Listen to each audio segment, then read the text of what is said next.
ಮಂಡ್ಯದಲ್ಲಿ ಮುಂದುವರೆದಿದೆ ದೋಸ್ತಿಗಳ ಕಚ್ಚಾಟ. ಸ್ಥಳೀಯ ಮಟ್ಟದಲ್ಲಿ ಕೈತೇನೆ ದೋಸ್ತಿಗೆ ಬೇಸತ್ತಿದ್ದಾರಾ ನಾಯಕರು.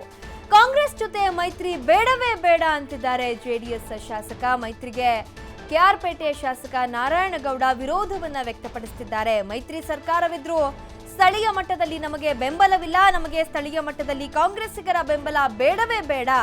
ದೋಸ್ತಿ ಪಕ್ಷ ಕಾಂಗ್ರೆಸ್ ವಿರುದ್ಧ ನಾರಾಯಣಗೌಡರು ಕುಟುಕಿದ್ದಾರೆ. ಕೆಆರ್ಪೇಟೆ ಕಲ್ಲು ಗಣಿಗಾರಿಕೆ ಮೇಲೆ ದಾಳಿ ಮಾಡಿದ್ದ ಚಂದ್ರಶೇಖರ್ ಮಾಜಿ ಶಾಸಕ ಹಾಗೂ ಕಾಂಗ್ರೆಸ್ ಮುಖಂಡ ಚಂದ್ರಶೇಖರ್ ವಿರುದ್ಧ ಕೂಡ ಮಾತನಾಡ್ತಿದ್ದಾರೆ. ಅಕ್ರಮ ನಡೆಯುತ್ತಿದ್ರೆ ದೂರು ಕೊಡಲಿ, ದಾಳಿ ಮಾಡೋದು ಎಷ್ಟು ಸರಿ ಅನ್ನುವಂತ ಪ್ರಶ್ನೆಯನ್ನ ಮಾಡಿದ್ದಾರೆ.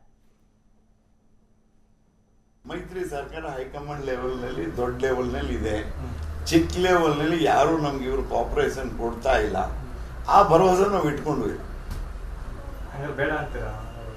ನಾವಿಲ್ಲಿ ಲೋಕಲ್ ನಲ್ಲಿ ಅಂತೂ ನಾವು ಅಳಪಡಿಸ್ಕೊಳ್ಳೋಣ. ಲೋಕಲ್ ನಲ್ಲಿ ಅದು ಹೈಕಮಾಂಡ್ ಲೆವೆಲ್ ನಲ್ಲಿ ಅದು ಸೋನಿಯಾ ಗಾಂಧೀಜಿ ಮತ್ತೆ ದೇವೇಗೌಡಜಿ, ಕುಮಾರಣ್ಣ ಮತ್ತೆ ರಾಹುಲ್ ಗಾಂಧೀಜಿ ಆ ಲೆವೆಲ್ ಬಿಟ್ಟು ನಮ್ಮ ಲೆವೆಲ್ ನಾವು ಅಂಡರ್ಸ್ಟ್ಯಾಂಡಿಂಗ್ ಆಗ. ಮೈತ್ರಿ ಸರ್ಕಾರ ಹೈಕಮಾಂಡ್ ಲೆವೆಲ್ ನಲ್ಲಿ ದೊಡ್ಡ ಲೆವೆಲ್ ನಲ್ಲಿ ಮೈತ್ರಿ ಸರ್ಕಾರ ಹೈಕಮಾಂಡ್ ಲೆವೆಲ್ ನಲ್ಲಿ ದೊಡ್ಡ ಲೆವೆಲ್ ನಲ್ಲಿ ಇದೆ. ಚಿಕ್ಕ ಲೆವೆಲ್ ನಲ್ಲಿ ಯಾರು ನಮ್ಗೆ ಇವರು ಕೋಆಪರೇಷನ್ ಕೊಡ್ತಾ ಇಲ್ಲ. ಆ ಭರವಸೆ ನಾವು ಇಟ್ಕೊಂಡ್ವಿ. ನಾವಿಲ್ಲಿ ಲೋಕಲ್ ನಲ್ಲಿ ಅಂತೂ ನಾವು ಅಳಪಡಿಸ್ಕೊಳ್ಳೋಣ. ಲೋಕಲ್ ನಲ್ಲಿ ಅದು ಹೈಕಮಾಂಡ್ ಲೆವೆಲ್ ನಲ್ಲಿ ಅದು ಸೋನಿಯಾ ಗಾಂಧೀಜಿ ಮತ್ತೆ ದೇವೇಗೌಡಜಿ, ಕುಮಾರಣ್ಣ ಮತ್ತೆ ರಾಹುಲ್ ಗಾಂಧೀಜಿ ಆ ಲೆವೆಲ್ ಬಿಟ್ಟು ನಮ್ಮ ಲೆವೆಲ್ ನಾವು ಅಂಡರ್ಸ್ಟ್ಯಾಂಡಿಂಗ್ ಆಗ. ಮೈತ್ರಿ ಸರ್ಕಾರ ಹೈಕಮಾಂಡ್ ಲೆವೆಲ್ ನಲ್ಲಿ ದೊಡ್ಡ ಲೆವೆಲ್ ನಲ್ಲಿ